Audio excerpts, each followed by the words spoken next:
Bonsoir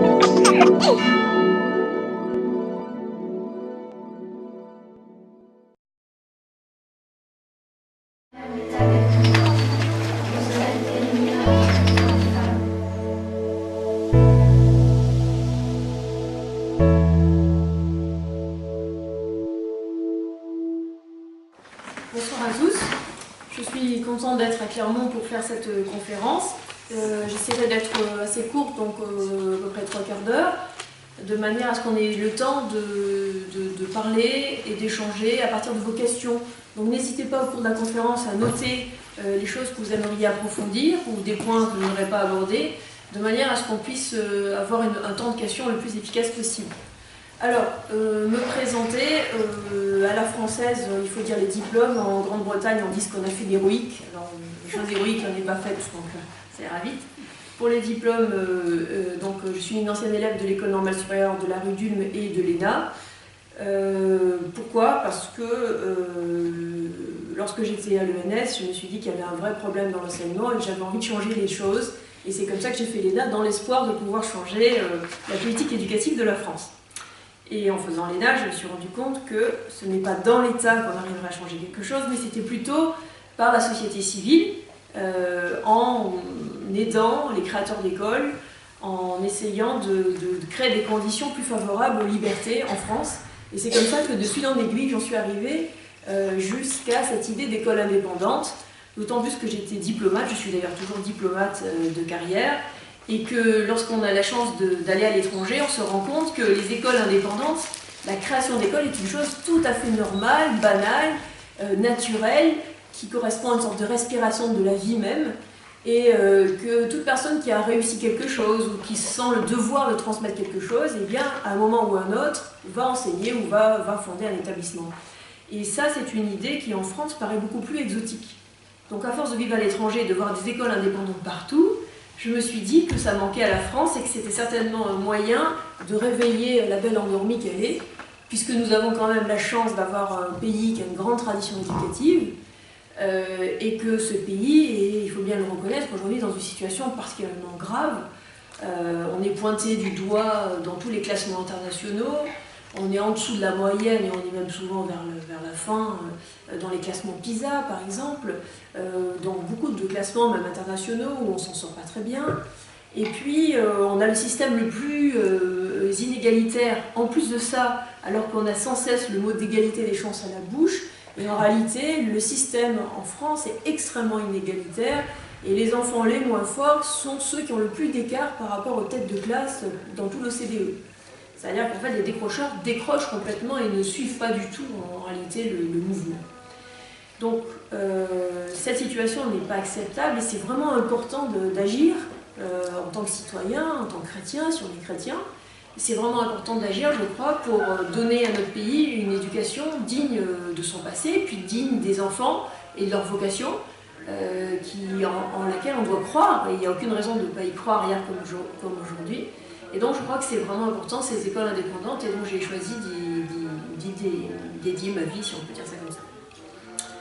Alors, on m'a demandé de parler d'un sujet tout simple, qui est de savoir quelle est la place des écoles indépendantes dans le paysage éducatif français.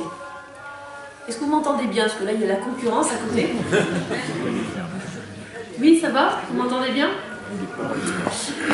Alors, qu'est-ce que c'est que les écoles indépendantes?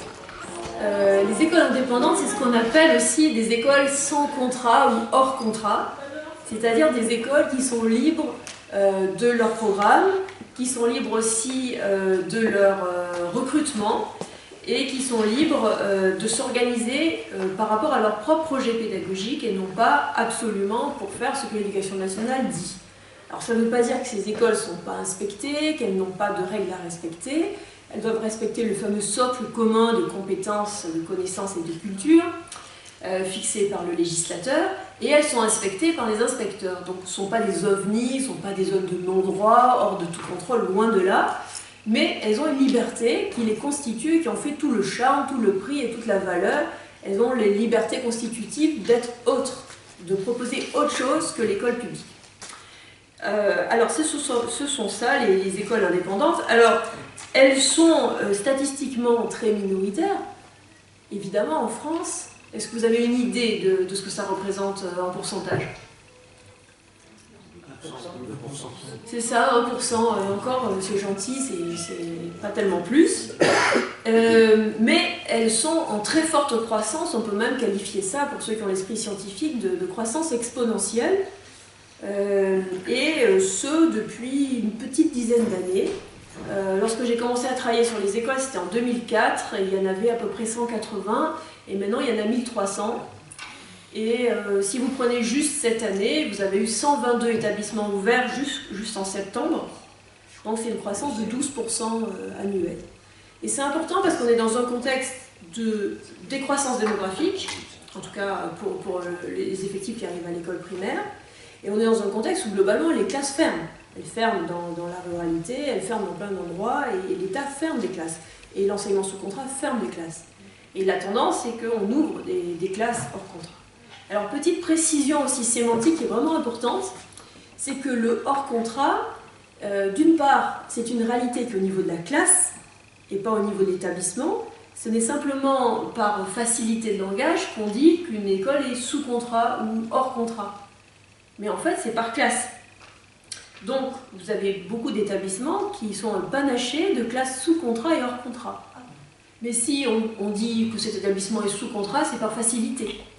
Et aujourd'hui, il faut savoir qu'il y a de plus en plus de classes hors contrat qui se créent au sein des établissements sous contrat, mais j'y reviendrai après, il y a une raison bien précise à ça. Donc ça, c'est la première des choses à savoir qui est souvent peu connue. Et la deuxième chose aussi qui est peu connue, c'est que le hors contrat n'est pas un choix, c'est la modalité normale de créer une école. Quand vous créez une école et que vous n'êtes pas l'État, vous créez une école privée qui n'a pas de contrat, qui est sans contrat. Et au bout de 5 années, vous avez la possibilité légale de demander un contrat, sauf qu'en général, le rectorat vous explique qu'il n'y a pas de contrat disponible. Et donc, en réalité, vous avez dans le meilleur des cas, au bout de 10 ans, une première classe, et puis éventuellement une deuxième, et puis une troisième, etc. Donc, le hors contrat, avant d'être un choix intellectuel ou un choix de liberté, c'est tout simplement la forme normale de création d'un établissement quand on n'est pas l'État. D'accord ? Donc ça change un peu la perspective. Certains se font du hors contrat une idée qui est très, volontariste. C'est contre les autres formes d'école, parce qu'on ne veut pas être sous contrat. Non, quand vous créez une école, elle est hors contrat. Voilà. Elle est libre. Et au bout d'un moment, il y a des conditions qui font que vous pouvez prétendre à avoir le contrat et qu'en général, vous ne l'avez pas parce que l'État n'est pas très friand de le donner, et puis toutes sortes de raisons. À commencer par des raisons budgétaires. Alors, ce petit secteur est petit, mais en fait, il ne faut pas avoir une vision non plus fixiste des choses. Les écoles indépendantes se développent beaucoup et elles pourraient très bien devenir un secteur beaucoup plus important. Je vais faire pour ça une comparaison avec l'enseignement supérieur. Vous savez qu'en France, très longtemps, la France se distinguait par le fait qu'elle avait un enseignement supérieur qui était très peu privé. Eh bien, en 10 ans, l'enseignement supérieur privé est passé de 10% à 20% de la scolarisation des étudiants. C'est une croissance colossale. Donc, tout ça pour dire, je ne sais pas du tout ce qui va se passer dans le hors contrat, mais ce que je veux dire, c'est qu'on s'imagine toujours que les choses resteront en l'état. Quand on voit l'état, malheureusement, de déliquescence avancée de l'éducation nationale, quand on voit aussi le besoin de fond des familles, que la diversité des besoins de leurs enfants soit prise en compte, quand on voit aussi le fait que les familles vont de plus en plus d'un état à l'autre, d'un pays à l'autre, et donc sont habituées de plus en plus au choix scolaire, eh bien, il y a beaucoup d'ingrédients qui doivent nous donner à croire que potentiellement, ces écoles pourraient se développer beaucoup. Alors, je vous propose de faire un petit point statistique sur les écoles pour savoir qu'est-ce que c'est que ce paysage, qu'est-ce qu'il y a dans les écoles hors contrat. Vous verrez que, on pourrait faire d'ailleurs un petit test, c'est pas forcément ce que vous croyez. D'après vous, quelles sont les écoles les plus nombreuses dans les écoles hors contrat? Alors déjà, est-ce qu'il n'y a que du primaire? Est-ce qu'il y a aussi du secondaire? Est-ce que vous connaissez un petit peu la manière dont ça se passe?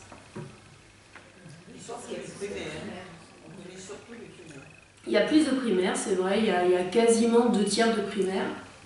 Mais la tendance, actuellement, la tendance est de créer beaucoup de secondaires. parce que les gens ont connu le primaire et que donc ils ont une attente, ils se disent ben, j'aimerais bien la suite. Et est-ce que c'est surtout des écoles confessionnelles? Comment vous voyez les choses? Non. Oui, il y a 3/5 des écoles qui ne sont pas confessionnelles. Et quand vous prenez les statistiques de cette année, 84% des écoles n'étaient pas confessionnelles. Donc ça, souvent, c'est à contrario de l'image un peu d'Épinal, où on imagine une école confessionnelle. Alors, si on prend le stock, l'état actuel des écoles, vous avez donc 1300 établissements. Si on raisonne en groupe scolaire, c'est à peu près 800 groupes scolaires.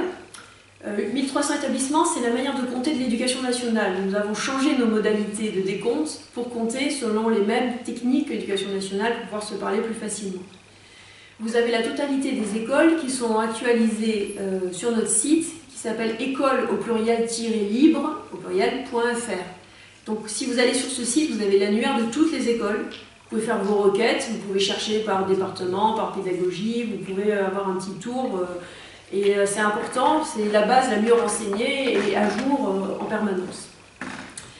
Alors, si vous regardez donc ce stock d'écoles, vous vous rendez compte qu'il y en a dans la France entière. Bon, bien sûr, il y a des bastions. Le 78, par exemple, les Yvelines est un bastion bien connu. L'ouest de la France aussi est un bastion. Mais il y avait des zones qui, jusqu'à présent, avaient très peu d'écoles, qui maintenant en ont. Donc, ce qui est très impressionnant, c'est que par rapport à il y a une dizaine d'années, les écoles indépendantes étaient une chose assez confidentielle. Et maintenant, tout le monde dans son entourage a quelqu'un qui participe de près ou de loin à une école indépendante. Donc ça a changé complètement la vue et le rapport à ces écoles-là. Et maintenant, quand les gens déménagent, ils regardent s'il n'y aurait pas une école indépendante avant de déménager, par exemple. Ils vont s'implanter par rapport aux écoles indépendantes. Ce qui est tout à fait nouveau. Alors, dans la réalité, je vous ai dit qu'il y avait plus d'écoles confessionnelles.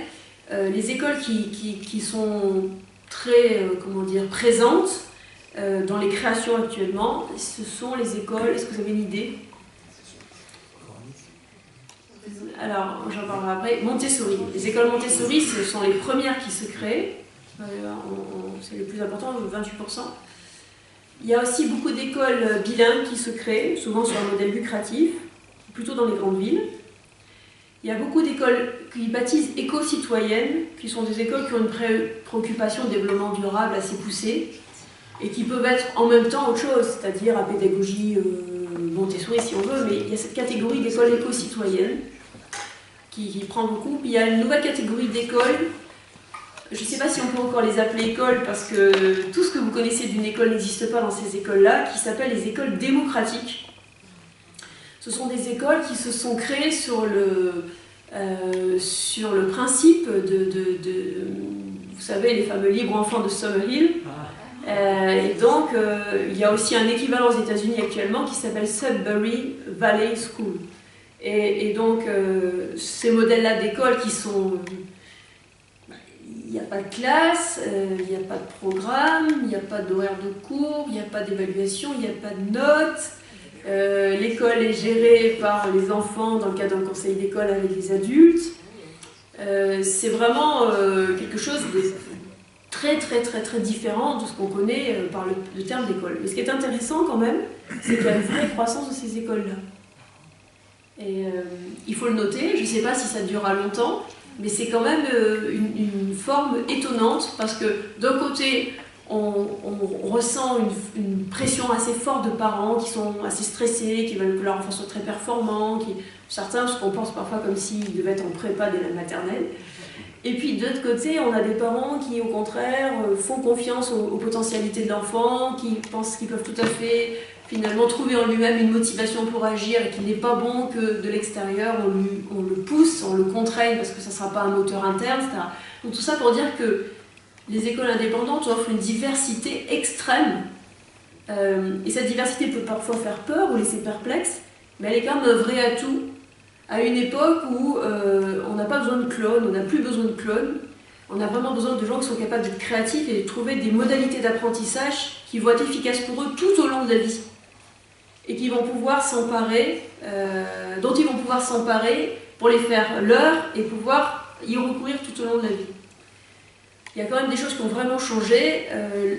L'enseignement qu'on reçoit en primaire, en secondaire, c'est un enseignement qui est une base, une brique d'un ensemble, mais on sait qu'on va changer plusieurs fois de métier, on sait qu'on devra se former par soi-même. Et donc toute cette réalité-là, il faut aussi en tenir compte dans la formation de base, et la notion de motivation et de curiosité d'esprit et de capacité à intégrer des informations très diverses, ce sont des notions qui sont très importantes aujourd'hui par rapport à la réalité du monde professionnel et des sources d'information aussi.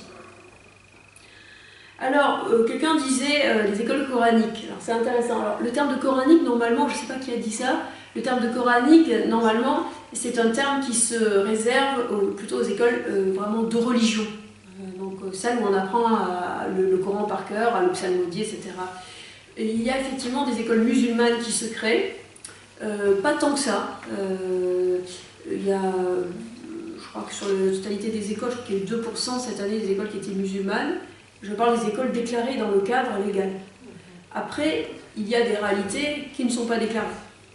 Et il y a des écoles du dimanche, pour utiliser un vocabulaire protestant, enfin il y a des écoles complémentaires le dimanche, ou le vendredi, mais enfin plutôt le dimanche, qui sont des sortes de cours, soit de soutien, soit de religion, soit un peu mixtes, qui existent et qui peuvent avoir un rôle assez prégnant, mais qui ne sont pas des écoles à proprement parler.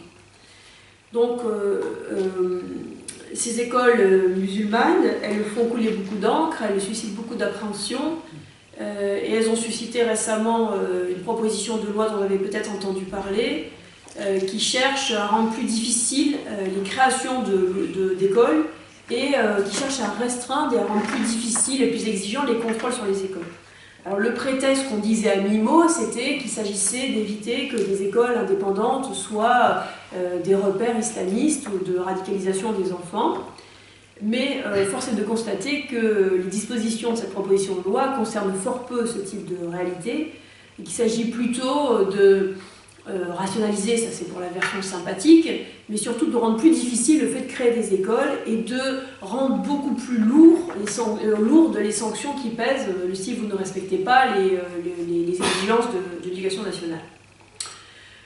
Donc la réalité des écoles musulmanes, elle existe, mais elle est mineure par rapport aux problèmes islamistes qui peuvent se poser en France. Je fais une digression là-dessus parce que je sais que c'est un sujet qui intéresse. Aujourd'hui, il faut savoir que la plupart des enfants qui sont scolarisés dans des écoles musulmanes le sont dans des écoles sous contrat, qui ont été passées sous contrat de manière volontariste par l'État. Et il faut savoir aussi que ces écoles musulmanes sont des écoles qui sont créées par les frères musulmans, qui sont pourtant considérés parmi les ennemis de la nation, si on en croit Manuel Valls à l'époque où il avait dit, si on en croit globalement la ligne actuelle. Donc on est dans une situation très paradoxale, vous avez des écoles qui sont financées avec vos impôts, qui sont des écoles musulmanes tenues par les frères musulmans de l'UEIF, qui sont en osmose totale avec l'UEIF et les invités que l'UEIF peut avoir, à commencer par Tariq Ramadan et Annie Ramadan, son frère, et bien d'autres. Et ce sont ces écoles-là qui sont subventionnées par nos impôts et qui sont sous contrat. Et à côté de ça, vous avez un tout petit secteur d'écoles hors contrat musulmanes qui sont souvent très diverses dans leur inspiration. Il y a notamment tout le mouvement soufi qui crée des écoles, comme ils avaient créé aussi le mouvement scout précédemment. Et donc la focalisation sur ces écoles déclarées, ces petites écoles déclarées, paraît un petit peu décalée par rapport à la réalité des choses en France. Je referme la parenthèse, mais on pourra en reparler si vous souhaitez. Donc au niveau du flux de ces écoles, pourquoi il y a tant de création d'écoles? Parce que ces écoles bon d'abord parce que l'éducation nationale va mal, c'est certain, mais aussi parce que ces écoles ont des forces intrinsèques, elles ont des qualités intrinsèques qui font que ça marche mieux qu'ailleurs. Et vous verrez, c'est des qualités de bon sens. La première des choses, c'est que dans une école indépendante, le directeur recrute son équipe. Il a choisi. Et les gens qui viennent sont volontaires pour être là et pour collaborer ensemble par rapport à une vision qui est explicitée dans la charte de l'établissement et qui est ensuite explicitée au moment de l'embauche et au moment des recrutements des élèves aussi. Vous allez me dire, ça va un peu de soi. Ça va peut-être de soi, mais ce n'est pas du tout le cas ni dans le public ni dans le sous-contrat. Donc, c'est un vrai avantage. Vous avez des gens qui sont là volontairement parce qu'ils adhèrent à une vision en particulier qui a été exposé par le directeur et par la charte de l'établissement. Et si ils sont là, c'est parce qu'ils veulent mettre en œuvre donc, une certaine vision de l'éducation qui les fédère entre eux. Et de même, les parents viennent sur la base d'une proposition, bon, ça c'est comme dans les autres écoles, sauf que cette proposition elle a plus de chances d'être mise en œuvre dans la mesure où les équipes sont recrutées et les parents sont recrutés sur la base de cette proposition. Donc ça c'est la première chose. Et la deuxième chose, c'est la liberté dans les programmes et dans le choix des méthodes pédagogiques. Le choix des méthodes, théoriquement, il existe partout, même dans le public où il y a une liberté des méthodes, normalement, par rapport à la liberté pédagogique.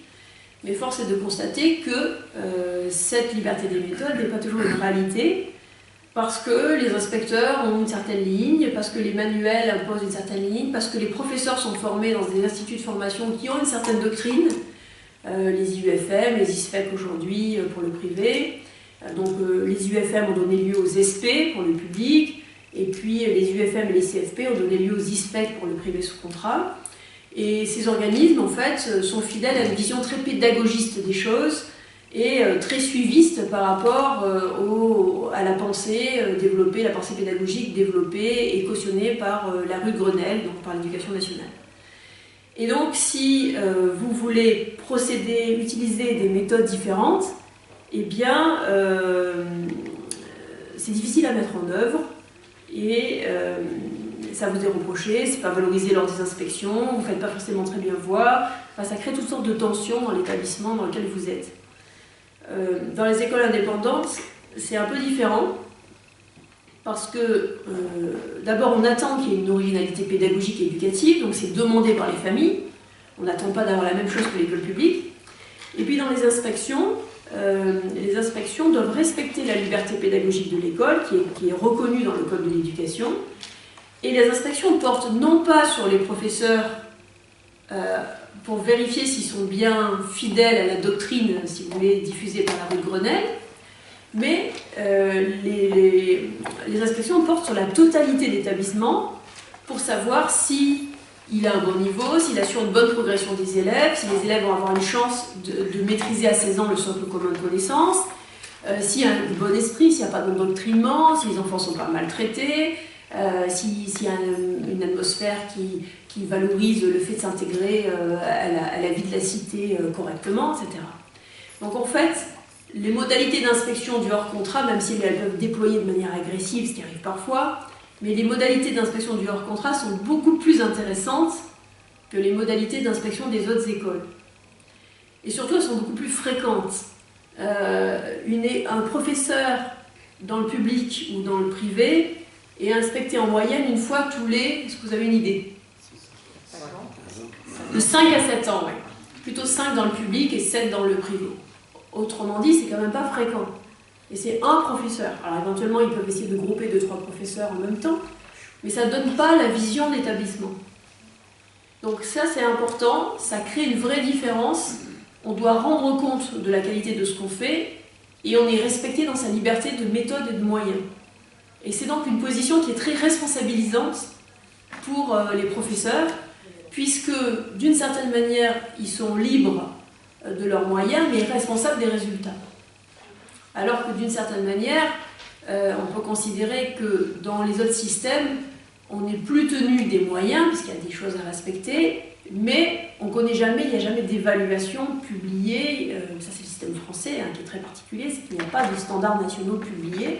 Et donc, on ne sait pas tellement ce qu'on vaut. Et les seules choses qu'on connaisse, c'est le BEPC, qui maintenant n'est plus, enfin, le brevet national de collège, qui n'a plus aucun intérêt, puisqu'il s'obtient quasiment intégralement en contrôle continu. Et puis le baccalauréat, qui étant utilisé pour expliquer, enfin, depuis que, disons, pour faire simple, que Chevènement a dit qu'il fallait que les 80% d'une classe d'âge qui ait le niveau du bac, évidemment, l'objectif, c'est que tout le monde l'ait. Donc ça ne permet plus de jauger d'un niveau, puisque l'objectif, c'est que tout le monde l'ait. Donc en fait, on n'a pas de standard qui permet de savoir si une école fait un bon travail, si un élève a vraiment un niveau, etc. Et ça, c'est aussi une faiblesse française de ne pas avoir ces standards nationaux qui permettent d'y voir clair et de pouvoir comparer les écoles et éventuellement de se dire, mais là, il y a un problème. Je vous donne un exemple. Aux États-Unis, dans certains comtés, dans certains États, vous avez ce qu'on appelle les failing schools. Est-ce que vous avez une idée de ce que c'est? Failing schools. Les écoles où on échoue. Oui, alors c'est des écoles effectivement en faillite, où on échoue, qui ont un niveau tellement catastrophique qu'on considère que c'est une injustice qu'on fait à l'enfant que de l'y envoyer. Et donc dans certains États, lorsque ça se produit, eh bien on va mettre en place un chèque d'éducation pour ces enfants-là, parce qu'on dit il y a une rupture d'égalité, les parents payent les impôts comme tout le monde, et l'État finalement n'assume pas sa fonction, puisqu'il condamne un certain nombre d'enfants à aller dans une école qui ne leur convienne pas. Donc tout ça pour dire que la culture de l'évaluation, elle conduit à regarder le réel en face et se dire, bon finalement, il faut trouver une solution, on ne peut pas condamner ces enfants en attendant que l'école s'améliore. En France, on est très très loin de ça, on est dans une logique qui est très idéologique, parce que l'État considère, enfin l'État dans une certaine tradition qui prévaut, en tout cas au ministère de l'Éducation nationale, considère que l'éducation est un domaine régalien, considère que l'éducation c'est en propre à l'État, ça appartient en propre à l'État, que quelque part la République, comme disait Payon, la République engendre l'école publique et l'école publique engendre la République, il y a une espèce de relation comme ça, incestueuse entre les deux, et donc dans cette conception-là, évidemment, l'État doit absolument proposer de partout une éducation publique, et comme ça fait vraiment partie de sa mission consubstantielle, c'est extrêmement douloureux et difficile de reconnaître que peut-être ça ne convient pas à tout le monde, ou que peut-être, en certaines parties du territoire, ça dysfonctionne. Parce que ça fait vraiment partie du credo propre à la conception d'un certain État républicain. Et du coup, comme c'est devenu une réalité avant tout idéologique, qui fait partie du pacte idéologique républicain, on n'ose pas appliquer des techniques d'évaluation qu'on appliquerait dans n'importe quel pays, dans n'importe quel secteur. Donc le secteur éducatif est un secteur qui n'est pas évalué. Alors on s'habitue à cette réalité, mais elle est très choquante. Vous mettez vos enfants dans des écoles dont vous ne connaissez pas la réalité ni la qualité, et si un professeur est très mauvais et obtient des résultats catastrophiques, eh bien il n'a aucune différence de carrière par rapport à un professeur qui est excellent. C'est quand même un paradoxe extrême pour quelque chose d'aussi important que la formation de nos enfants. Et ça ne va pas du tout de soi. Simplement, c'est français. Alors, si on regarde cette réalité des écoles indépendantes, si on prend un peu de champ historique, on se dit, oui, les écoles indépendantes, c'est les écoles privées qui ont toujours existé. Les premières écoles ont été des écoles privées, puis après, il y a eu l'État à la Révolution française qui s'est dit il faudrait que tout ça soit public. Il l'a beaucoup dit, mais il n'a pas pu le faire, c'était trop le chaos. Puis ensuite, on est arrivé à la Troisième République. La Troisième République, effectivement, ils ont nationalisé un certain nombre d'écoles, ils en ont créé d'autres, et ils ont considéré qu'il fallait pouvoir créer une école publique. Mais historiquement, la raison pour laquelle il y a une école publique qui s'est créée, au sens de public laïque, c'était fait avant tout pour arracher les enfants à l'emprise de l'Église, c'était revendiqué comme tel. Et donc la seule innovation réelle, ça a été la laïcité, sachant que la gratuité était le cas dans bien des endroits. Donc tout l'historique de l'école publique, c'est un historique qui a quand même été un historique de confrontation, et la culture de l'école publique s'est créée à un moment où si on préparait la revanche face à la Prusse, c'était une logique qui était très idéologisée, à la fois par rapport à l'Église et à la fois par rapport à une logique nationaliste de revanche. Donc ce creuset-là, il est resté un petit peu dans les esprits et ça donnait une coloration à l'école publique extrêmement militante. L'école publique, elle a du mal à être, quand elle se perçoit, comme quelque chose qui n'a pas une sorte de perspective militante. Si vous discutez avec des syndicats de l'école publique, ils vous parleront d'émancipation. Mais on leur dit émanciper par rapport à quoi? C'est pas évident. C'est pas par rapport au péché originel, manifestement. Et donc, l'émancipation, très rapidement, ça arrive par rapport aux familles. En fait, l'idée, c'est que les familles charrient des scories obscurantistes, des loyautés désuètes, qu'elles soient religieuses, culturelles, politiques ou autres.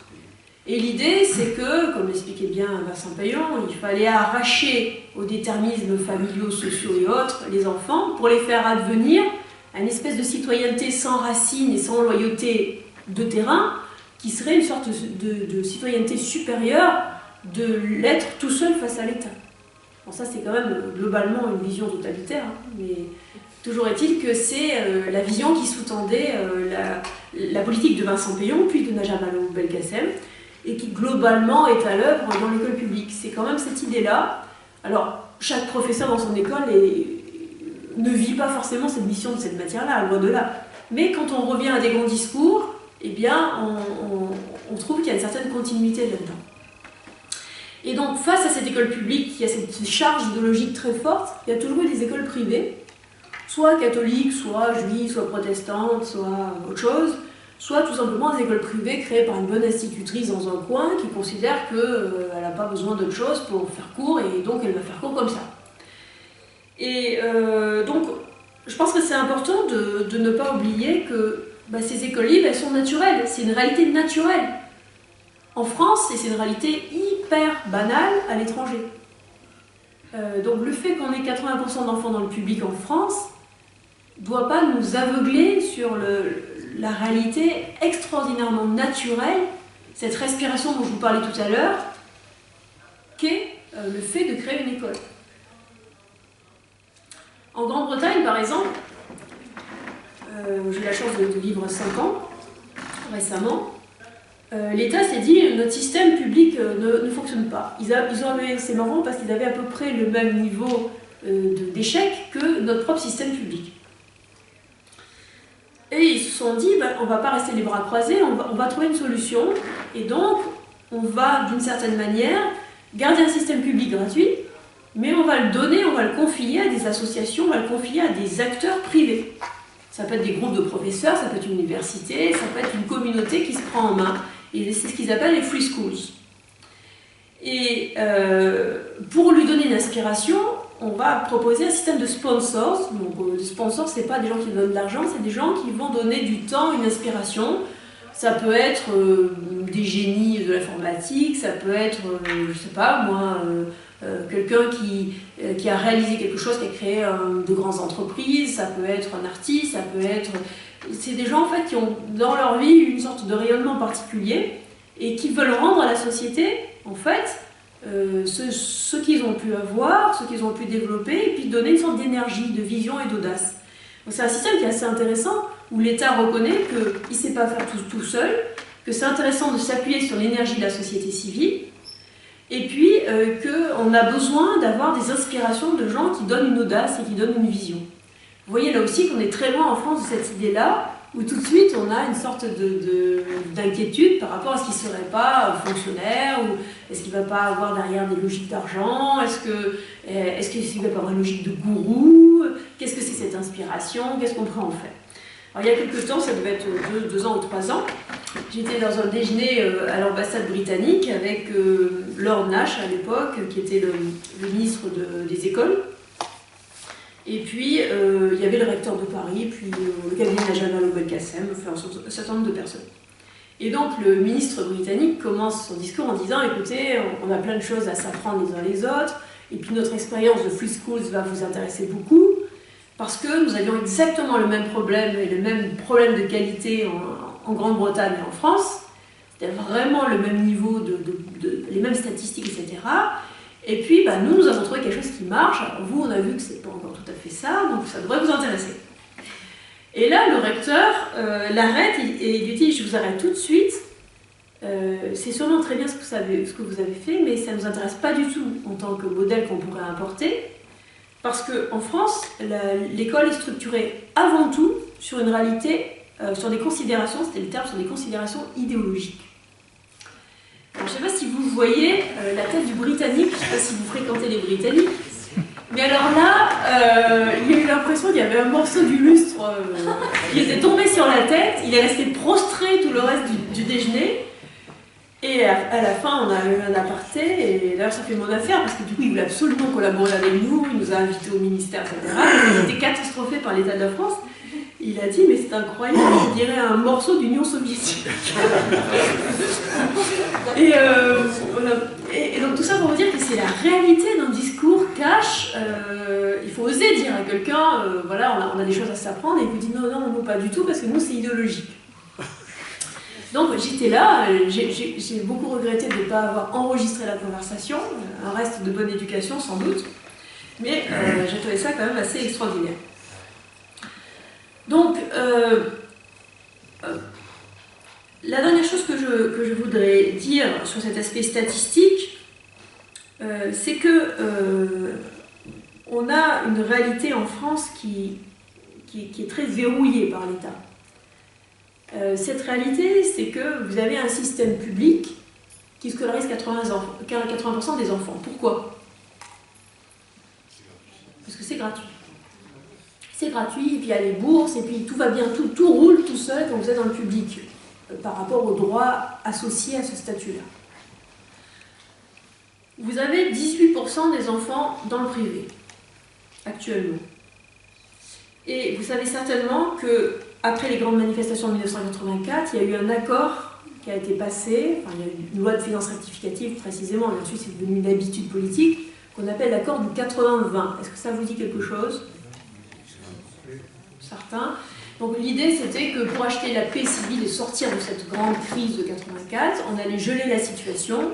Et à l'époque, le privé représentait, les catholiques en l'occurrence, représentaient 20%.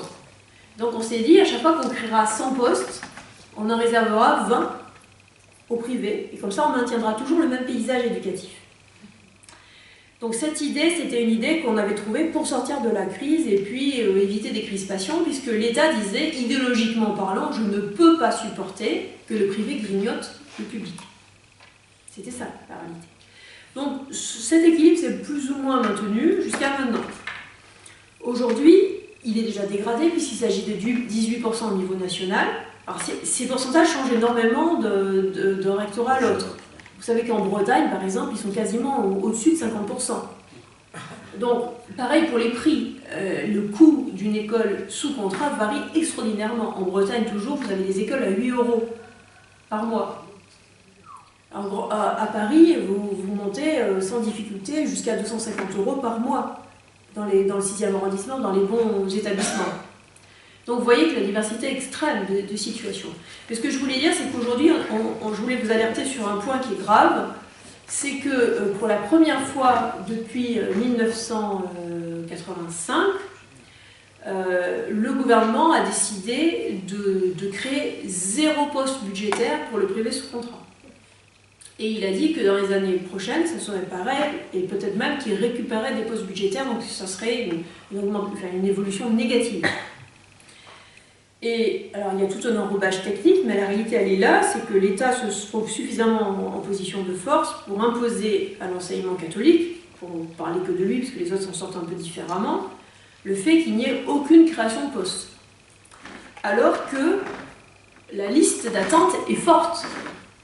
Je ne sais pas comment c'est à Clermont-Ferrand, mais je pense qu'elle est réelle. Il peut y avoir des gens qui veulent aller dans le privé et qui n'ont pas forcément de place. C'est le cas. Voilà. Bon, dans toutes les grandes villes et villes moyennes, c'est comme ça. Après, il peut y avoir des exceptions locales liées à telle situation d'école, mais globalement, c'est la tendance. Et donc, il est bon qu'on s'interroge ensemble sur la légitimité de cette situation. Parce que qu'est-ce qui fait que l'argent doit aller à un endroit plutôt qu'à un autre? C'est quand même fondamentalement le choix des citoyens. Pourquoi on devrait ossifier une situation et dire qu'elle doit rester comme en 84, 80-20? Au nom de quoi? Qu'est-ce qui justifierait absolument qu'on contrarie le désir des parents de scolariser leur enfant dans une école en particulier? Si ces écoles donnaient une bonne formation, si les résultats étaient plus bas, on pourrait considérer qu'il est l'intérêt supérieur de l'enfant d'y s'y opposer. Mais en général, ce n'est pas le cas.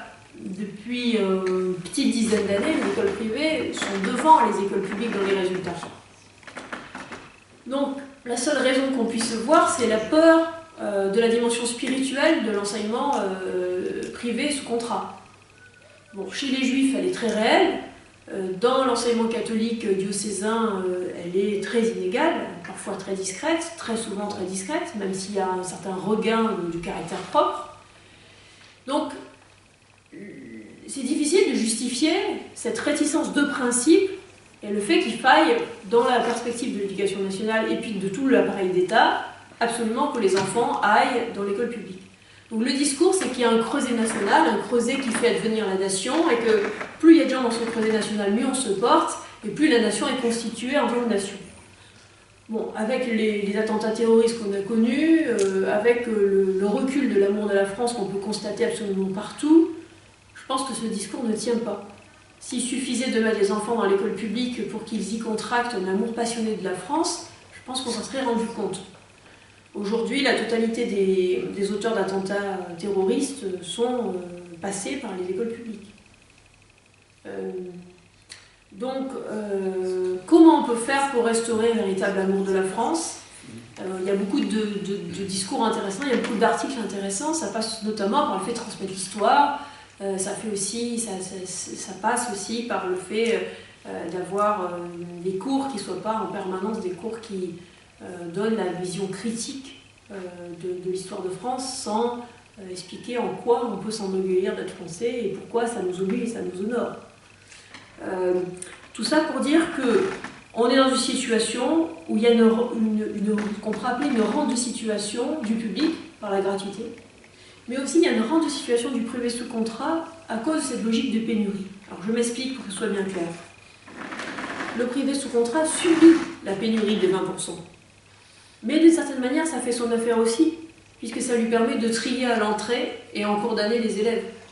Dans les grands établissements des grandes villes, pour préserver les taux au bac, les options, enfin plutôt les mentions, eh bien, qu'est-ce qu'on fait? Eh bien, on se déleste au passage, plus ou moins élégamment, des élèves qui battent de l'aile. Et puis, on sélectionne à l'entrée, puisque de toute manière, il y a une liste d'attente. Donc ça s'appelle une situation de rente. C'est parce qu'il y a une rente réglementaire, avec le fait qu'on ne peut pas ouvrir plus de classes, qu'on est dans une situation où on peut tricher sur les faits en sélectionnant. Je crois que cette rente-là, elle n'est pas de l'intérêt des enfants, elle n'est pas de l'intérêt de la France, et elle n'est pas de l'intérêt des écoles sous contrat qui ronronnent, parce qu'elles ne sont pas stimulées, puisque finalement, elles ont leur cheptel tranquille, et en plus, l'école publique dysfonctionnant, ça se remplit tout seul. Donc on est dans une double situation de rente qui crée une situation très paradoxale où finalement on n'a pas de stimulation. Si on en revient au père fondateur de la République, si on en revient à un Condorcet par exemple, un Condorcet avait très bien compris ça. Et lorsqu'il avait fait des schémas pour concevoir le système public, il avait dit on peut avoir un système public, mais il faut absolument qu'il y ait un système concurrentiel, privé en l'occurrence, pour stimuler le système public et lui éviter de ronronner et de se scléroser. C'est une nécessité qu'on connaît dans toutes les entreprises de la Terre. On sait très bien que le système soviétique, avec ses monopoles, n'était pas d'une efficacité flagrante. Eh bien, il en va de même pour absolument tous les secteurs. Le monopole, en général, ne conduit pas à une efficacité particulière. Et ça, Condorcet l'avait pressenti, il l'avait théorisé. Mais ce n'est pas ce système-là qui a été retenu. Et donc finalement, on a une situation de rente sans concurrence. Et lorsqu'on parle de concurrence, les gens déchirent leurs vêtements, se jettent de la cendre sur la tête, c'est vraiment le mot épouvantable, vous voulez mettre des écoles en concurrence, mais c'est l'éducation, c'est pas un marché comme un autre, abominable, vous voulez marchandiser ce service. Voilà. Alors c'est vrai que ça n'a rien à voir avec la plupart des services ou des produits, parce que c'est du long terme et que ce qui nous importe c'est pas tellement le taux de réussite à l'examen dans 1 an ou 2 ans. Ce qui nous importe c'est la fécondité des enfants dans la durée pour la France, pour eux-mêmes à 10 ans, 20 ans, 30 ans, 40 ans. Donc c'est forcément un bien absolument atypique. Et en plus de ça, pour ceux qui aiment l'économie, l'éducation c'est un bien qui a la spécificité de s'augmenter en même temps qu'il se partage et qu'il se répand. C'est pas comme si vous mangez des fraises, vous avez mangé et que vous les avez mangées.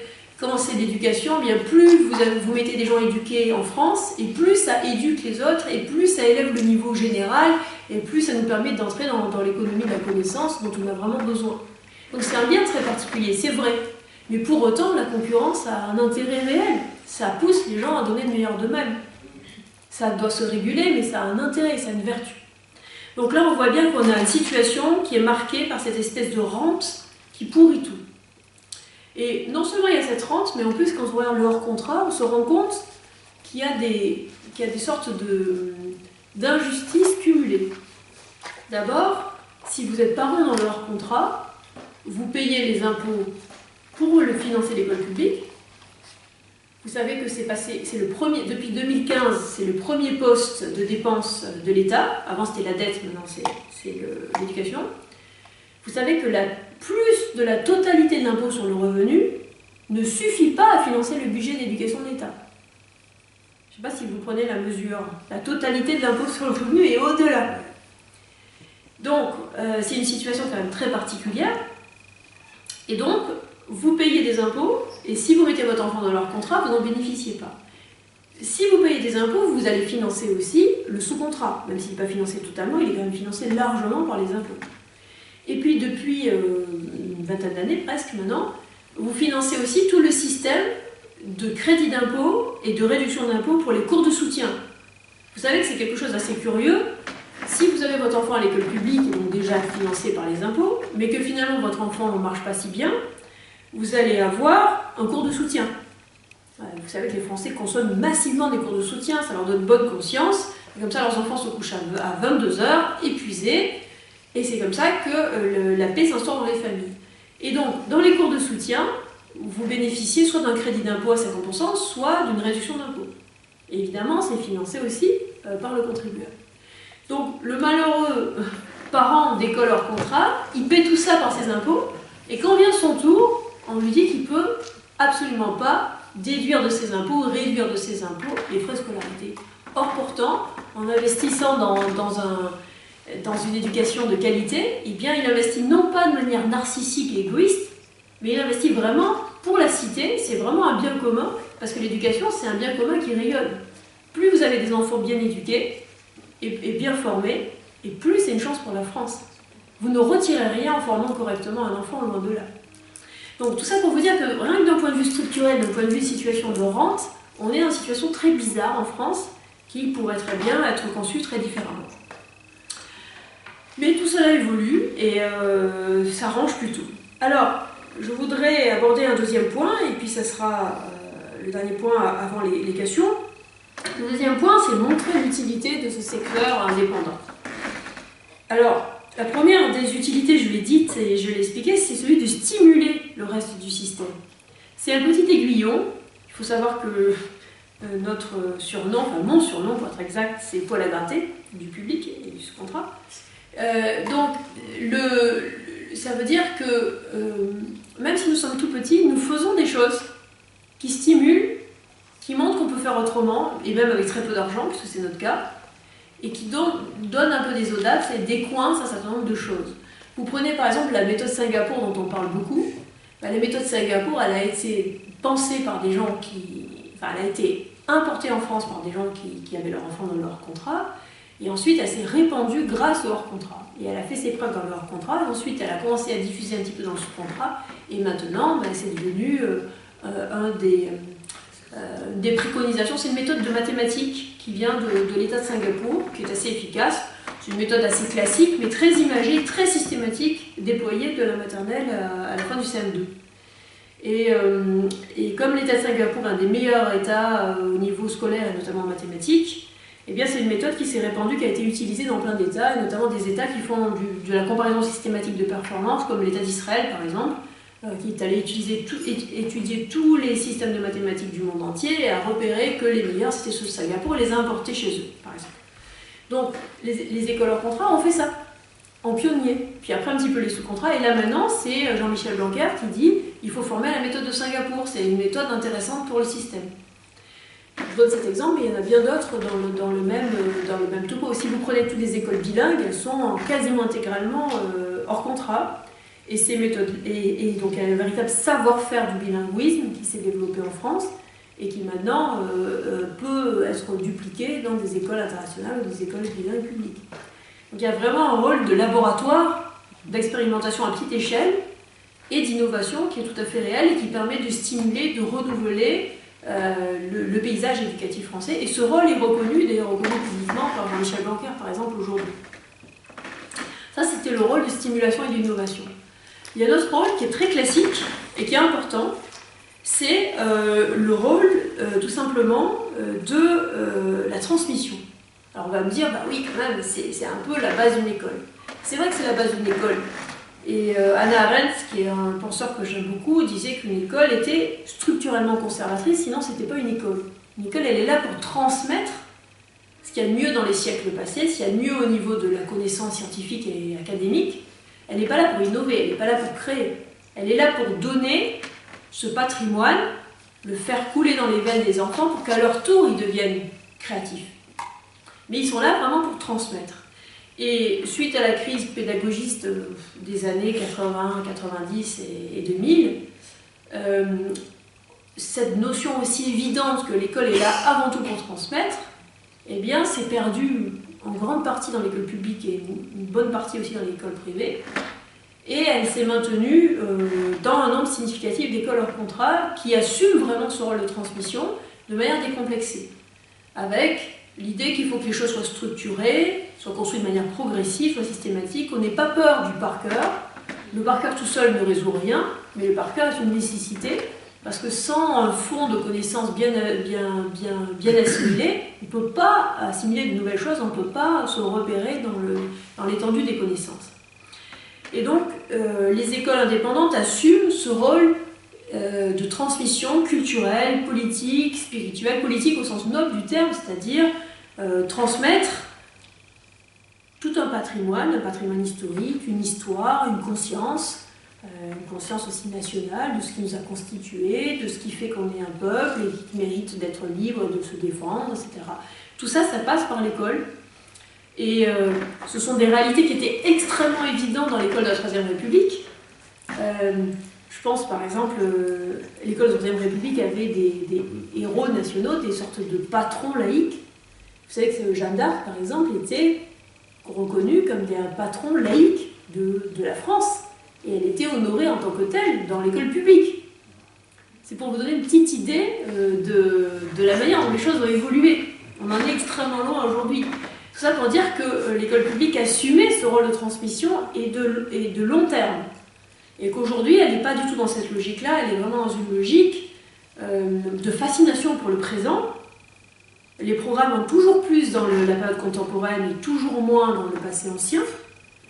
Et une passion aussi pour une relecture un petit peu rétrospective, voire anachronique du passé, pour tout juger à travers nos lunettes de contemporains.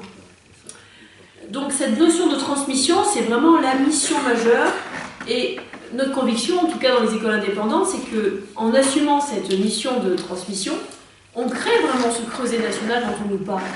C'est en faisant aimer la France, en la faisant connaître sa culture, en la faisant assimiler, qu'on donne aux enfants, qui seront les citoyens de demain, l'envie d'apporter une contribution positive à la France.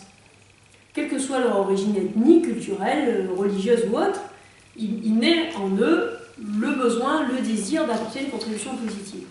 C'est quelque chose que nous voyons notamment à l'œuvre dans les écoles Espérance Banlieue, qui sont certaines écoles hors contrat que vous connaissez peut-être. Ce sont des écoles qui se scolarisent quasiment essentiellement des enfants issus de l'immigration, souvent à 80%, enfin ça dépend des écoles, entre 70 et 95% musulmans. Et ces enfants apprennent l'histoire de France, ils apprennent la culture française, ils apprennent les fables de La Fontaine, ils apprennent aussi au contact de professeurs qui ne cachent pas leur amour de la France et de la culture française. Et du coup, ça ensemence en eux une véritable passion pour la France, et un véritable désir d'apporter une contribution personnelle et positive, et donc d'apporter leur pierre à l'édifice comme tous les autres Français.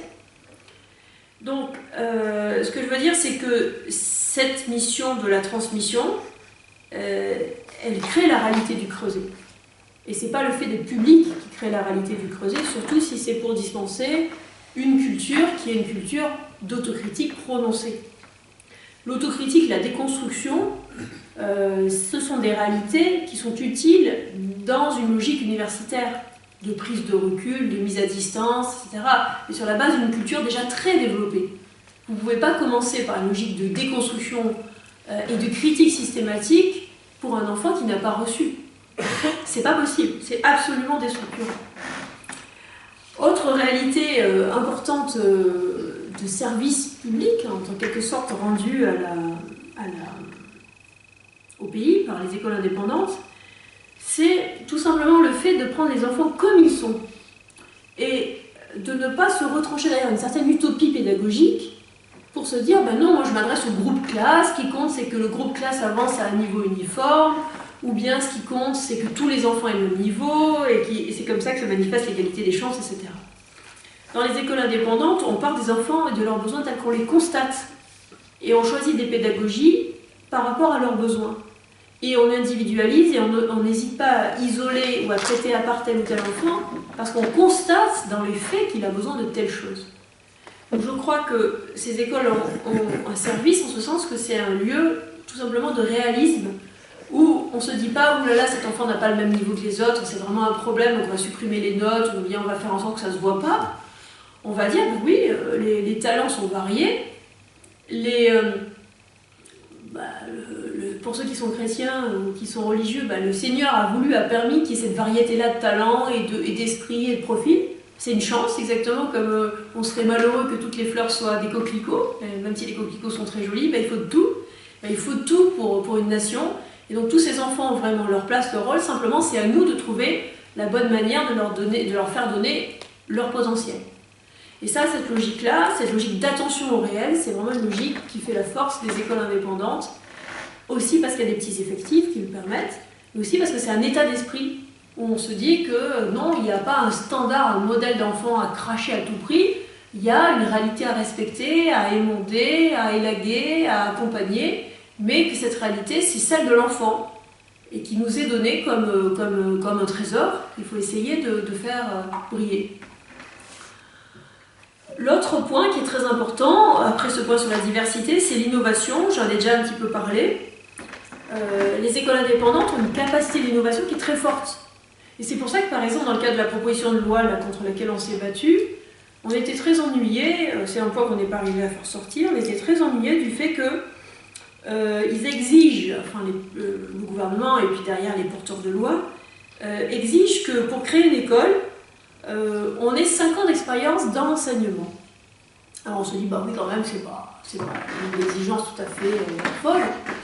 Oui et non, parce que quand vous créez une école, avant tout c'est une certaine vision.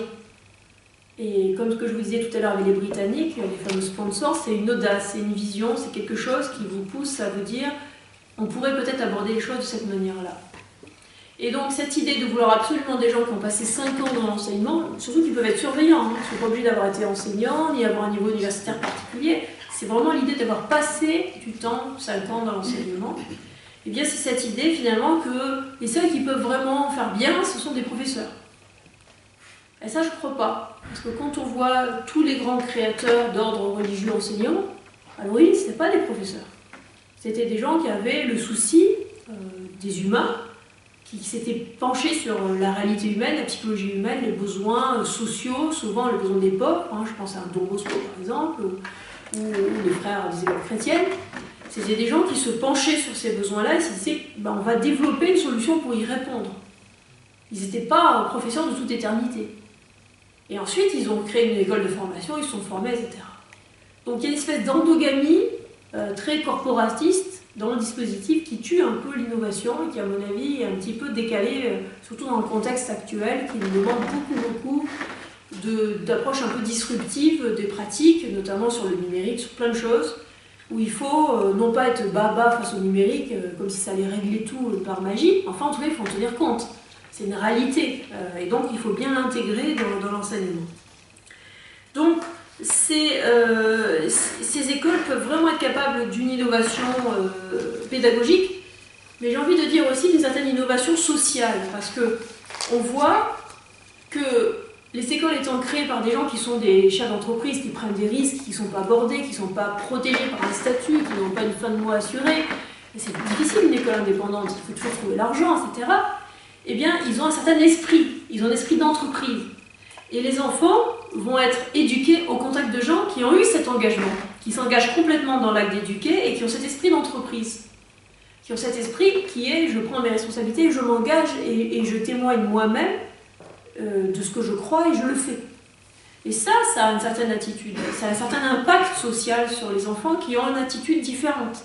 La propension à créer des entreprises est beaucoup plus forte chez les enfants qui sortent du hors contrat. Il y a un rapport plus naturel à la prise de responsabilité tout court, et en particulier dans le domaine social ou politique. L'idée que face à un problème, on s'engage, on crée et on pose des actes. Donc ça, je pense que c'est important. Et notamment, une chose qui est importante aussi, c'est qu'il y a quand même une partie de ces écoles qui dispensent un enseignement spirituel substantiel et une véritable réflexion philosophique, les deux étant parfois connectés.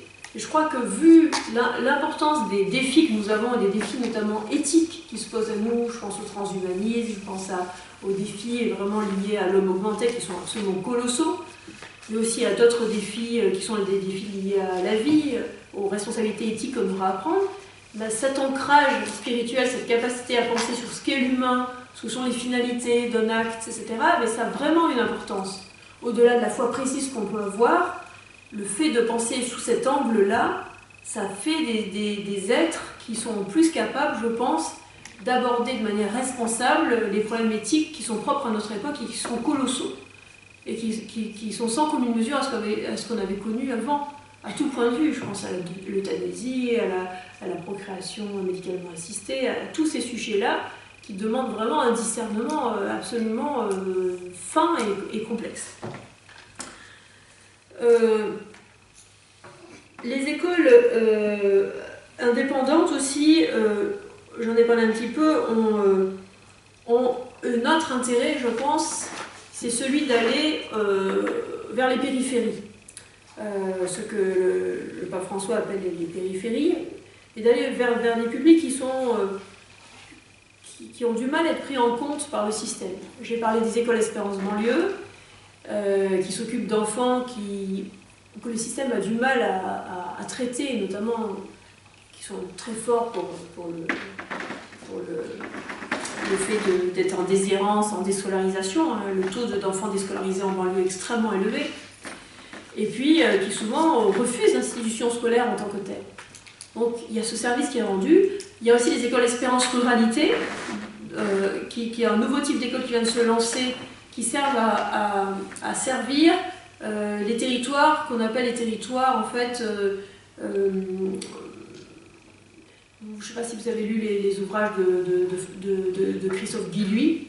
C'est toute cette idée d'une France périphérique où il y a des vraies villes, comme par exemple à Clermont-Ferrand, mais il y a toutes sortes d'espaces qui sont un peu en déshérence, qui sont plus vraiment ruraux, qui n'ont pas la dynamique d'une ville, qui sont des espèces d'entre-deux, soit parfois un peu dortoirs, et dans ces espaces un peu mous, eh bien, il n'y a plus de structuration sociale, il n'y a plus rien, il n'y a plus de modèle, et les enfants sont vraiment en déshérence.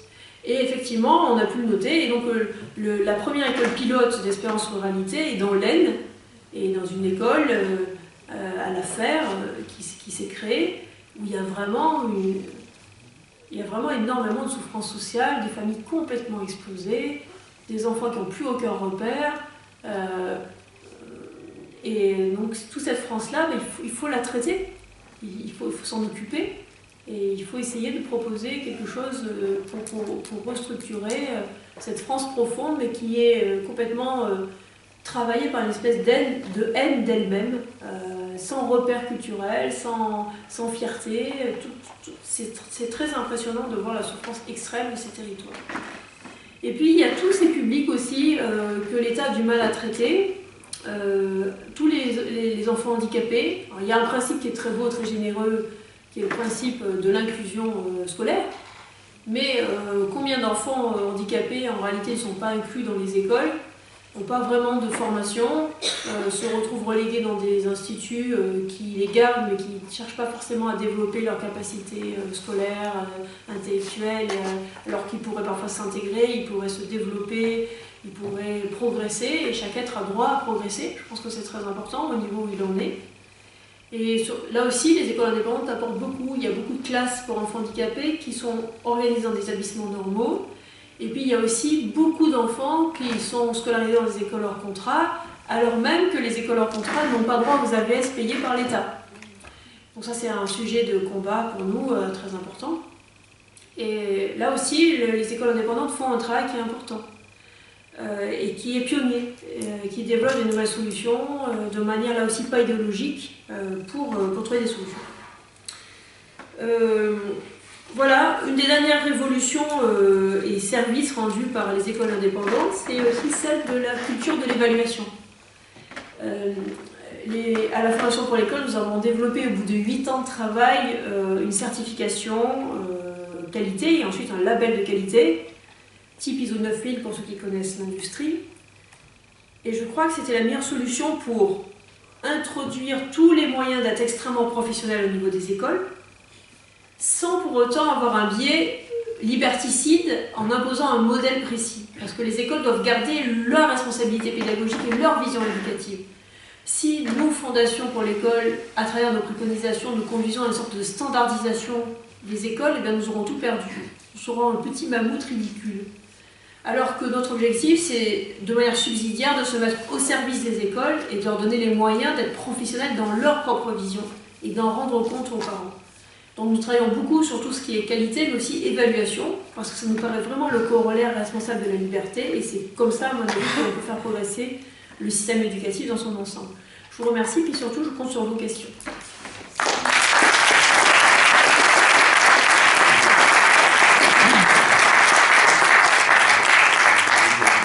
Rebonsoir. Je voudrais simplement savoir ce que vous pensez des orientations pour le futur bac et des conséquences pour les lycées indépendants. Le bac 2021 était nécessaire. C'est-à-dire le fait de réformer le bac, c'était nécessaire d'abord pour des questions budgétaires, parce que ça coûte à peu près 130 millions d'euros par an, ce qui est quand même assez colossal.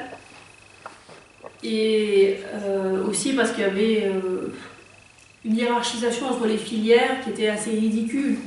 Le bon élève fait S, et puis il est moins bon, il fait ES, et puis il est vraiment pas bon, il fait L, et puis si vraiment il ne devrait pas être au lycée, il fait les sections professionnelles ou techniques. C'est vrai qu'il n'y a aucune raison logique que ça fonctionne comme ça. N'empêche que ça fonctionnait comme ça. Alors maintenant, les conséquences qui en ont été tirées, à mon avis, sont... c'est la moitié du chemin surtout, ce qui fait que ça ne résoudra rien et que ça va certainement coûter encore plus cher. Alors il n'y a plus de filière, mais il y a des options dans tous les sens, et je ne sais pas quels établissements vont pouvoir se payer ces options-là et ces filières-là. Donc je ne sais pas très bien comment les familles vont s'y retrouver. Ensuite, il y a toute une partie de contrôle continu, qui s'appelle contrôle continu, mais qui n'est pas vraiment. Il y a 10% de contrôle continu. Alors pour les écoles indépendantes, pour l'instant, on attend le rendez-vous chez le ministre pour essayer de régler ce problème, et pour l'instant, on n'a pas le droit de donner des notes en contrôle continu. Donc, qu'est-ce qu'on va faire des 10% de points de contrôle continu, puisque nous, on ne peut pas les donner. Bon. Ensuite, il y a du faux contrôle continu, qui est arrivé parce que le gouvernement a été critiqué dans son projet. Ce faux contrôle continu, c'est que pour, je crois, 30% des points, eh bien, il y a des sortes de partiels qui vont être faits en première et en terminale. Ces partiels vont être corrigés de manière anonyme et envoyés à la correction chez d'autres établissements. Donc, en soi, ça paraît sympathique, mais à mon avis, d'un point de vue pédagogique, c'est grave, parce que ça veut dire que vous, professeurs, vous préparez un cours, vous développez une méthodologie, une certaine exigence, et sans arrêt, ça va être contrarié par les notes et les corrections qui vont être faites par d'autres professeurs selon d'autres logiques ailleurs. Et puis surtout, vos élèves ne vont pas arrêter de bachoter parce que ça tombe tout au long de l'année sur 2 ans. Donc vous serez constamment en train de préparer 2 matières. Et puis une fois que les matières sont passées, comment vous allez faire pour que les enfants continuent à travailler les matières alors que les notes sont passées? Donc ça me paraît un peu compliqué par rapport à l'objectif initial. Ensuite, il y a des idées qui sont des idées très à la mode. C'est vrai que les Français ne sont pas très bons à l'oral. Maintenant, est-ce que c'est en leur faisant un grand oral alors qu'ils ont 17-18 ans, un grand oral à base d'un dossier, en plus ce dossier par définition, la qualité va dépendre de l'aide des parents et de la qualité de l'école, donc ça va être un accélérateur d'inégalité colossale. C'est pas comme une vraie matière de culture générale où finalement un esprit un petit peu curieux ou qui a du bagou s'en sort. Là, c'est quand même une sorte de TPE, vous savez, ça existait, les travaux pratiques encadrés, personnels encadrés, qui étaient globalement faits par les parents, ou bien échangés avec des élèves de lycée des années d'avant. Enfin, c'est un vaste marché aux astuces. Donc je ne suis pas sûre qu'on y gagne beaucoup, bien que l'oralité soit intéressante, mais à condition qu'il y ait une vraie maîtrise aussi de l'écrit. Donc les écoles indépendantes ne savent pas tellement à quelle sauce ça va être mangé. On attend qu'ils veuillent bien nous recevoir pour nous dire ce qu'il en est. Et on va essayer d'obtenir qu'ils nous donnent la possibilité de délivrer des notes en contrôle continu, parce que sinon ça va leur faire des complications pas possibles qui vont leur coûter encore plus cher. Et s'ils ne veulent pas nous donner des notes en contrôle continu, on sera obligé de migrer vers un autre standard que le bac, ce qui n'est pas du tout impossible. Actuellement, on étudie 2 standards, le bac européen et le bac international, pour voir si on ne migrerait pas avec un certain nombre de gros établissements sous contrat vers ces standards-là, qui sont très bien vus au niveau international et qui se répandent partout en Europe. Donc, après tout, si le bac devient tellement dégradé et impossible à pratiquer, ça sera peut-être l'incitation qu'il nous fallait pour aller vers d'autres standards qui sont plus intéressants pour les Français. Donc à voir, à étudier. Bonjour madame. Jean-Michel Blanquer semble prendre le contre-pied des délires de ses prédécesseurs, ce qui paraît plutôt sympathique. D'un autre côté, ce qu'on a entendu, il y a une position assez récente et assez ferme contre les écoles hors contrat.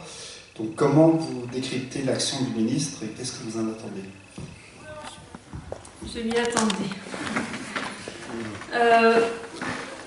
Jean-Michel Blanquer a le discours le plus raisonnable et le plus équilibré et le plus sensé qu'on a entendu depuis fort longtemps. Et à ce titre-là, il nous plaît à tous. On se dit enfin un homme normal, et donc après tout, est-ce que c'est encore la peine de se mobiliser pour faire autre chose qu'espérer en école de la République? Oui, le problème c'est que les discours sont les discours. Et les faits, les lois et les pratiques administratives sont autre chose. Or, l'administration de l'éducation nationale, 2 millions de personnes, est une administration très lourde. Et aussi bien les cabinets que la haute administration n'a absolument pas changé. Il faut savoir que d'une manière générale, la droite, je dis ça parce que Blanquer est supposé être de droite, à mon avis il est ni de droite ni de gauche, il est de lui-même, c'est quelqu'un d'assez atypique. Enfin, en tout cas, à chaque fois que la droite est arrivée au pouvoir, elle n'a jamais fait de spoil system, c'est-à-dire qu'elle n'a jamais placé les siens, et ce depuis 40 ans. Ce qui veut dire que la totalité des décideurs du ministère sont en réalité des gens qui portent une vision plutôt pédagogiste, plutôt révolutionnaire, en ce sens qu'ils se servent de l'école pour transformer la société. C'est leur perspective principale. Donc Blanquer ne peut pas faire abstraction de cette réalité, c'est qu'il est entouré de gens qui poursuivent un agenda avec ou sans le ministre.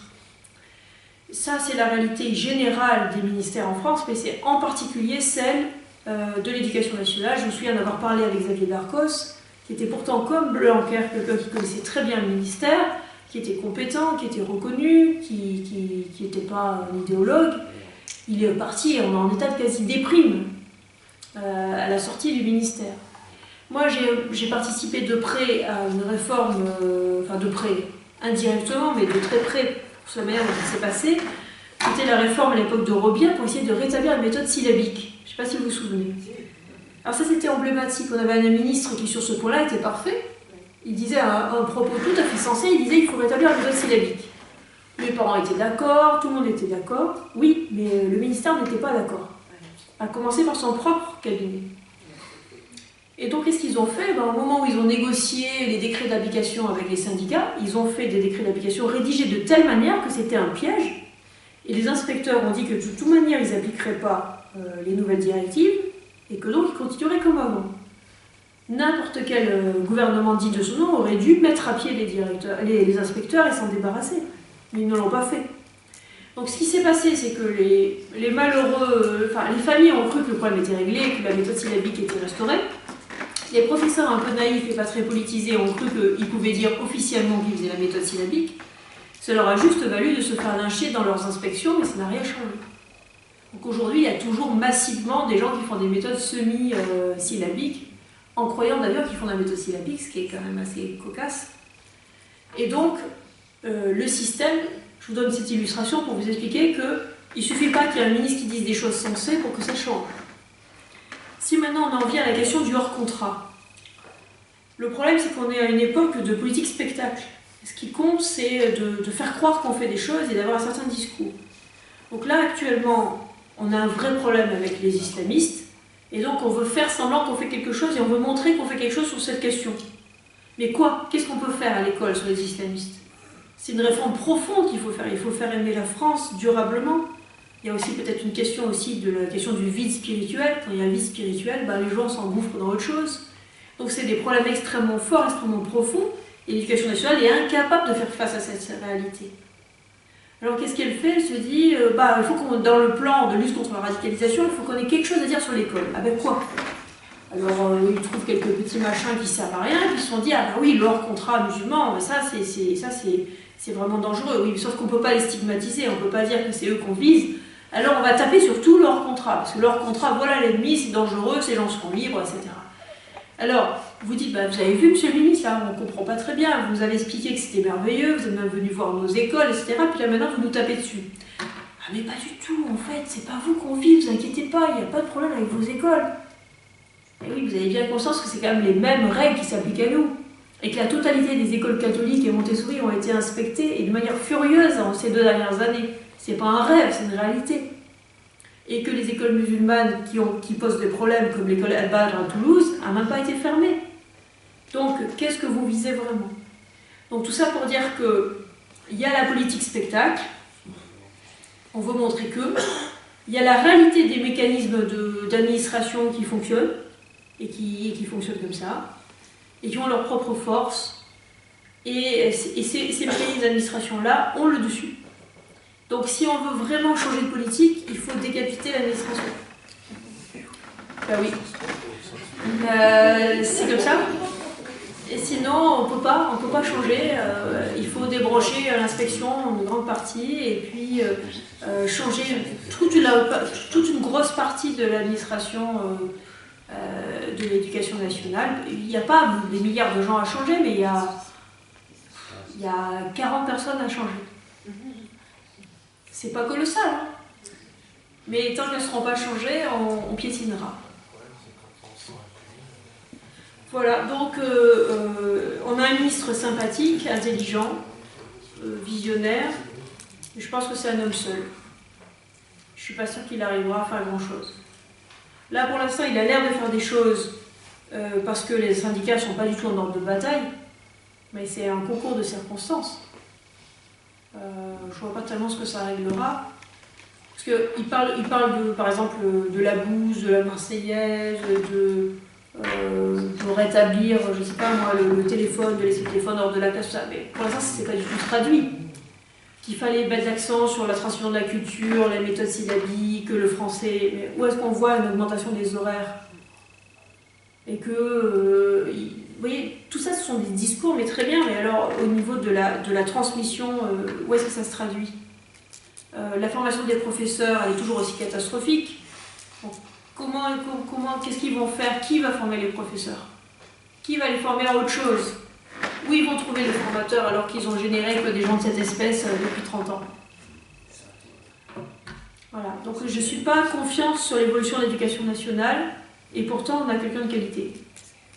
Vous avez évoqué tout à l'heure que vous étiez, pour l'administration et un certain nombre de ministères, probablement le poil à gratter. La question, c'est est-ce qu'on vous regarde avec bienveillance, avec une véritable utilité, ou est-ce qu'on cherche éventuellement à vous faire disparaître? Et en lien avec la question qui était posée tout à l'heure sur les réformes qui visent aujourd'hui les écoles hors contrat, on ne peut pas m'empêcher de penser que même si officiellement, c'est peut-être, pas officiellement, enfin en tout cas c'est peut-être les écoles islamistes qui sont visées, certains ne sont pas mécontents non plus que ça puisse nous faire un peu de tort. Oui, alors je répondrai d'abord à la dernière remarque. C'est certain, quand un processus est en cours, un processus législatif, il est utilisé par différentes personnes et différents réseaux. Il y a une proposition de loi qui s'est retrouvée dans la nature. Alors, je ne raconte pas tout l'historique, parce qu'il y a tout un historique que je connais bien, mais peu importe, il s'est retrouvé dans la nature. Et le gouvernement s'est dit qu'il pouvait s'en servir pour faire un certain nombre de modifications qu'il voulait faire, et prétendre qu'il faisait quelque chose au niveau des écoles islamistes. Et certainement qu'il le pensait sincèrement, simplement les moyens mis en œuvre étaient tout à fait décalés. Et c'est sur notre intervention à nous, à travers des députés et des sénateurs, que le texte s'est enrichi d'une disposition qui prévoit que dans les inspections d'école, il n'y aura plus simplement les services de l'inspection, mais il y aura aussi la préfecture, enfin le préfet. C'est très important le préfet parce que ça permet d'associer la DGCRI, enfin tous les services capables de détecter les radicalisations et antiterrorisme du ministère de l'Intérieur. Il faut savoir qu'aujourd'hui, il y a des inspections et ces inspections sont faites par des gens qui n'ont aucune capacité particulière à voir s'il y a un problème. Vous allez avoir des agrégés d'anglais qui vont passer dans une école musulmane, le tout qui pratiquent un enseignement en arabe. Qu'est-ce qu'ils vont repérer d'un problème potentiel dans cette école? Rien. Donc, ce que je veux dire, c'est que cette espèce de projet qu'ils ont eu, il était peut-être supposé servir à contrôler mieux les écoles islamistes, mais en fait, il n'était pas du tout profilé pour ça. Et c'est certain aussi que certains se sont emparés de ce projet en se disant que ça rendrait la vie compliquée des écoles catholiques notamment, ou des écoles juives, où chacun a son but caché en fait. Il y a ceux qui ne veulent pas d'école juive, il y a ceux qui ne veulent pas d'école catholique, il y a ceux qui veulent tordre le cou d'une manière générale à la liberté scolaire parce que tout le monde est dans l'école publique. Donc ça c'est clairement l'agenda par exemple de la franc-maçonnerie qui a toujours mis un point, toujours voulu en fait que tout le monde soit dans l'école publique, selon le vieux programme du service public unifié qui était au programme de Mitterrand et qui a donné lieu après à la loi Savary. Ça, c'est des projets qui sont connus, qui sont clairs et qui sont toujours en revenant. Ça revient à l'infini. Donc voilà, c'est pas notre conception des choses et on se bat pour que ce ne le soit pas. Alors après, est-ce qu'il y a des gens qui veulent nous éliminer ou est-ce qu'on est utile? Les deux. Il y a des gens qui veulent nous éliminer, oui, ils s'y emploient de manière régulière. Et puis il y a des gens qui trouvent que même si forcément ils aimeraient que les aiguillons de réforme viennent d'autres que de nous, ils reconnaissent que quand même on fait partie de ceux qui les poussent à poser des vraies questions. Et que quelque part, c'est utile d'avoir une stimulation extérieure. Donc les deux sont valables. Après, il y a des choses qui peuvent agacer l'administration, c'est par exemple la médiatisation. Parce qu'ils aiment dérouler un discours rodé qu'ils contrôlent et qui leur plaise.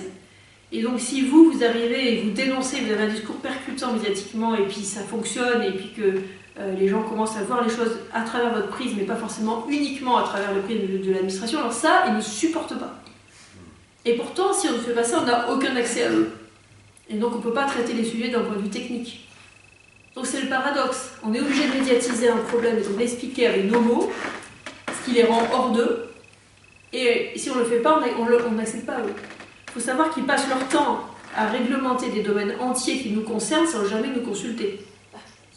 Ou alors ils nous consultent, une fois que la loi est finie, ils font semblant. Je vais vous donner un exemple. Il y a 2 ans, ils ont voulu faire un document qui régissait les inspections. Et ils nous ont dit, voilà, vous êtes convoqués pour l'inspection tel jour. Très bien. Sauf que moi, je savais déjà qu'il était passé en conseil académique 2 jours avant. Or, en général, quand ça passe en conseil académique, ça ne bouge plus derrière. Ensuite, j'aurais dit très bien, mais vous nous donnez le texte. Comme ça, on va le faire expertiser. Et au moment de la consultation, on pourra vous dire un truc intelligent. Ah non, on ne vous donne pas le texte. Bon. Alors je dis, le jour dit, vous allez nous le montrer. Oui, certainement. Alors, je dis, mais si c'est comme ça, moi je ne viens pas. Je ne vois pas pourquoi je vais venir juste pour vous permettre de dire que vous avez consulté, alors qu'on n'aura pas vu le texte. C'est un texte qui faisait 45 pages. Je ne vois pas comment on pouvait le voir le jour dit. Et alors le jour dit, donc moi j'y suis pas allée, mais les syndicats ils sont allés, puis ils m'ont raconté. Et c'était surréaliste, ils avaient passé un PowerPoint à l'autre bout de la pièce avec des extraits du document qui étaient illisibles Et les personnes qui étaient là étaient supposées dire ce qu'elles en pensaient. Donc si vous voulez, on est dans l'ordre de la simagrée, la communication intégrale. On consulte parce qu'il faut consulter. Parfois même, c'est une source vous savez, d'illégalité formelle si vous avez oublié de consulter telle ou telle partie. Bon. Donc on dit ok, on a coché la case, et puis voilà. Et en réalité, tout cela est vain, et c'est un manque de respect absolu. Et il y a une poignée de gens dans un cabinet qui décident de quelque chose, et après ils font semblant de consulter. C'est comme quand vous êtes aussi en audition à l'Assemblée nationale ou au Sénat. On vous dit, ben voilà, il y a une commission qui va se réunir sur tel sujet, vous allez être audité pour faire valoir votre point de vue. Alors on vous dit, super, je suis audité par le Sénat, etc. Bon, la première fois, je me suis dit, super, mais là, depuis, c'est moins marrant. Et là, vous arrivez et vous tombez sur un malheureux attaché parlementaire qui doit avoir 23 ans à tout casser, avec, si vous avez un peu de chance, le président de la commission, et puis bah, vous lui faites votre déclaration, et puis voilà. Et tout est fait comme ça, c'est-à-dire qu'en fait, les structures ne fonctionnent pas, ça. C'est une espèce de jeu de dupes généralisé. C'est la démocratie. Oui, enfin, je sais de juger, mais voilà. Je ne veux pas vous démoraliser. Hein. Est-ce qu'il y a une dernière question ?